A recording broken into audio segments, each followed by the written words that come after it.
Hello, hello, hello, and welcome back to another Southern California housing market update for May 9th, 2023. My name is Stephen Meade. I'm the managing broker here at Domicile Real Estate, and we are glad to have you with us. We've kind of got a tale of two markets going on, and we've always divided our stats into kind of an entry-level sub $1 million market, and then kind of a more advanced kind of move up or $1.1 to $2 million market. And we've done that because most of the time you see markets effects kind of moving in unison, but sometimes you see a very interesting effect develop where these markets diverge, right? And they start behaving differently. And if you're a buyer or a seller, this is especially important, right? Because the strategy that may work for you in the $1 to $2 million market may not work for you in the sub $1 million market, and vice versa. So we're going to talk about that today, but we're also going to talk about the why and what's really happening here. So let's go ahead and get started here, and we're going to go ahead and start to talk about why we're seeing these interesting effects. So first off, let's go to our total active listings. Our blue line is under $1 million, and our red line is $1 to $2 million. And I want to point a couple things out. Number one, we are absolutely 100% lower in inventory under $1 million than we were last year. And not under by a tiny amount, actually under by a sizable amount. And again, look at the slope, right? This is the spring run-up of new listings that crests here in July, August, September, October, even to November before dropping down towards the end of the year. And what is going on here? It is flat. Inventory is not growing, and in fact, it's actually going down slightly in that under $1 million category. So that's what's happening under $1 million. The situation is not nearly as dire, right, in our $1 to $2 million listings. So we're still a little bit less than last year, but it is a tiny bit less here in terms of inventory. And there is a very, very slight uptick in inventory. The other thing I want to point out to you is you'll notice that there's always a differential in inventory between this under $1 million and $1 to $2 million. There's always more under $1 million than there are $1 to $2 million active listings. Look at how these have gotten close together here and how that range has narrowed a little bit. That is interesting and unique, especially given that prices are not entirely dissimilar from where they were at this point last year. So this isn't a market makeup question. We're seeing a little bit of signs of life, but again, it is still not seeing the inventory growth that we would normally be seeing this time of the year, and definitely not even the inventory growth that we saw last year. So if we go ahead and we move on to our new listing. So what's going on here? I mean, the good news is we actually are getting some uptick in listings, right? Like, I mean, you can see down here, this is kind of the trough, right? The beginning of the year. And new listings have kind of gone up over 2,000 units a week. Our 1 to 2 million, that's kind of gone up a little, though it's slipped a little bit recently in terms of new listings hitting the market. But we've at least got a little bit of an upslope. The problem is we have a bigger upslope in demand. And one of the things we have talked about before, right, is that this under $1 million demand is very interest rate sensitive. So as you can see, demand popped here. What happened? Interest rates were low. Right now, interest rates have gone down a little bit. It's in demand starting to pop. You'll notice it's kind of always in this 1,500 to 2,000 units a week. And honestly, it's been that way in that range since about June of last year, except where we dipped towards the end of the year. If you look here compared to last year, we are way down in demand, right? And I think that makes people have this belief, right, that the market is not competitive. The problem is it's that rate of new homes coming on to the market. And let's just look at that here, right? Last year, this time, 3,000 units a week under $1 million. This year, 2,000. Last year, we were what? 1,700 new units a week. This year, just over 1,000 for our 1 to 2 million. So the problem that we have is that, yes, this number is down in terms of new escrows, but it's down for two reasons. One, yes, rates are higher. Not as many people can afford it. That's the effect you would expect. but it's also down because frankly, there just are not enough homes for people to buy. And we can see that by that active inventory level that we started off with, which is worse than last year where inventory levels were low. So, if we're looking at these new escrows, that's the problem is, we're getting a little bit more listings, but it's more than offset by these new escrows that are coming in and eating away at that inventory. If we look at our absorption rate, right, we did see it fall last week and it's kind of done a little bit of a hockey stick maneuver here. We're almost to 90% under $1 million. That is a very competitive market and certainly more competitive than we really saw pretty much for most of last year. And then our 1 to 2 million, again, it's the same thing. It's still maybe 75%, 77%. That is competitive, but it's higher than we were at for most of last year. And now if we look at our prices, right, this one is interesting to me. So look at our median price here in this red line. That's really jumped up over the last month. In fact, if we draw a line back here, we are now looking at July prices, right? If you're going back, and we're only a little bit less than where we were at this point last year. If we look at our 25th percentile or our entry level pricing, that again is not really that far off. It's a flat or maybe a slight downtrend. I think you're going to see this one pick up. Remember, this 25th percentile, that is really your entry level end of the market. They are the most affected by interest rates. The median is sort of your high income earners, but still probably a good portion of first time home buyers. And then the 75th percentile, this is our higher income earners, possibly move up buyers, et cetera. And those prices have also gone up a little bit, and we are kind of trending back where we were, again, back in that July timeframe, looking in terms of these prices. So I think we're going to see this 25th percentile move up, especially if we do notice a little bit of relief on interest rates.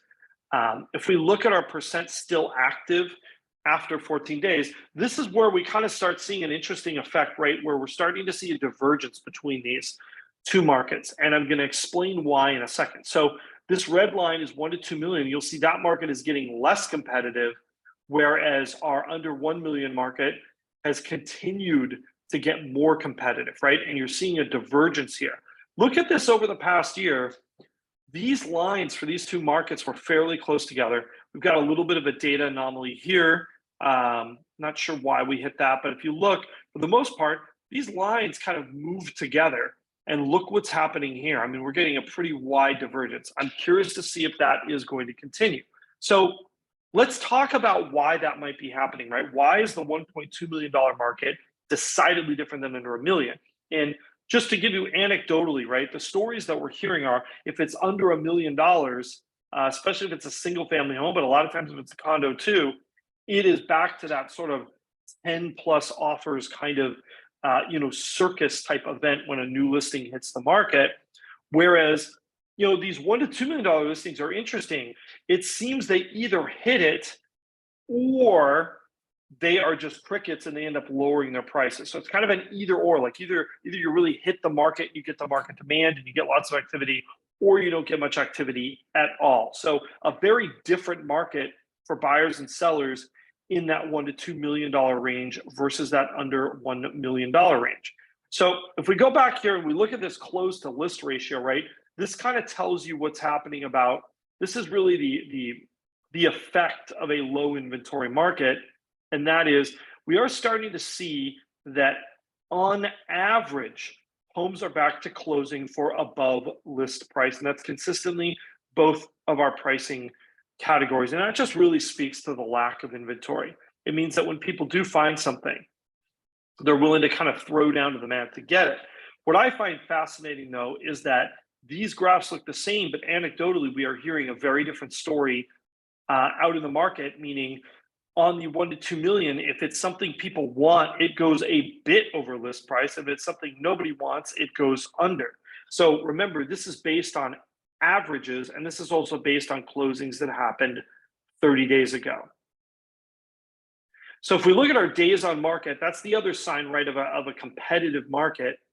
You'll notice that these days on market and remember, this is for new contracts. So this is the days on market for the properties actually going into escrow, right, which are the ones that we care about the most. And again, we're seeing that has now dropped below 30 days for both of our price categories. But again, this is the homes going under contract, not necessarily the ones that are sitting in inventory. And the ones that are sitting in inventory, I think you're going to see a much higher number for 1 to 2 million than under 1 million. I may start preparing that chart so we can talk about the differences between those. If we look at our three-way chart, right, what are we seeing happening?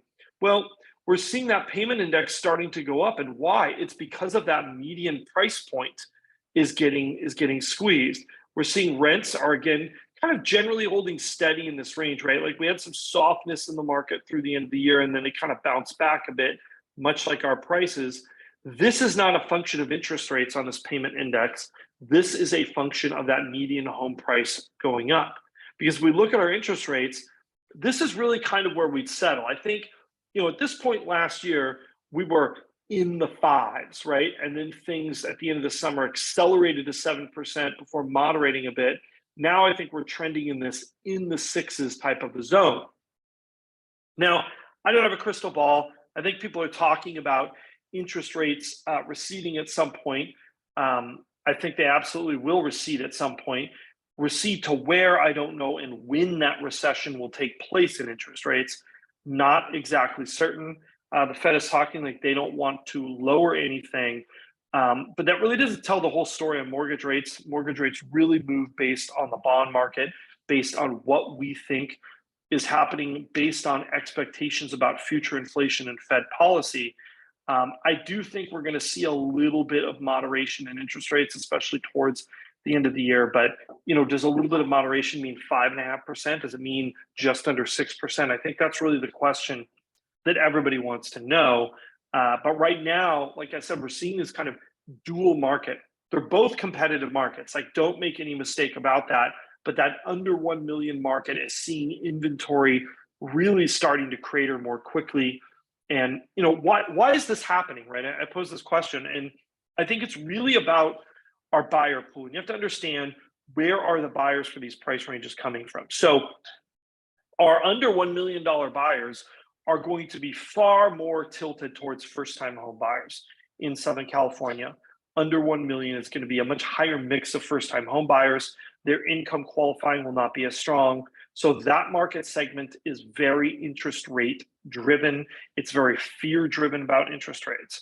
That $1 to $2 million range, that still has affluent first-time home buyers, right? And these are still people very, susceptible to interest rate fluctuations. But there's another kind of big group of people, right? And it's people buying another house or buying a move-up house. And what we're seeing, that range is something very interesting is happening.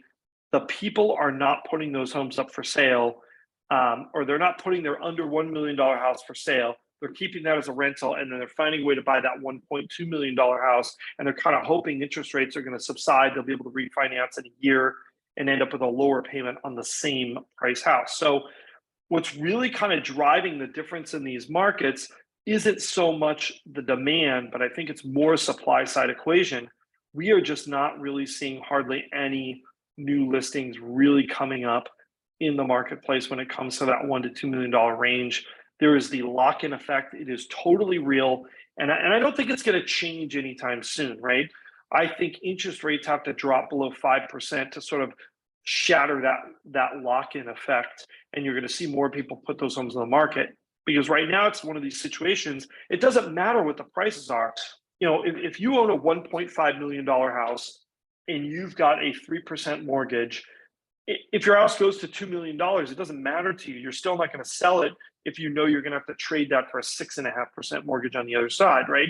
The only way you'd make that move is if you can at least keep the $1.5 million house as a rental and keep that 3% mortgage and the benefits of that, and then maybe go to something else. So that's really what's driving that $1 to $2 million market, is a lack of supply and a lack of foreseeable supply. It's not just we don't have supply now, it's just there's not really anything on the horizon that can increase supply other than a drop in interest rates that will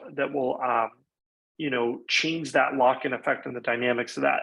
Anyhow, thank you so much for watching. We love the questions and comments. Don't forget to like, subscribe, and hit that notification bell. If you are in Southern California and you are looking to buy or sell real estate, namely Los Angeles and Orange counties, we would love to help you with that. Definitely reach out to us so we can lend you our expertise. Let's see, what did I say? Don't forget to like, subscribe, and hit that notification bell. It does totally help us out. We will see you again real soon.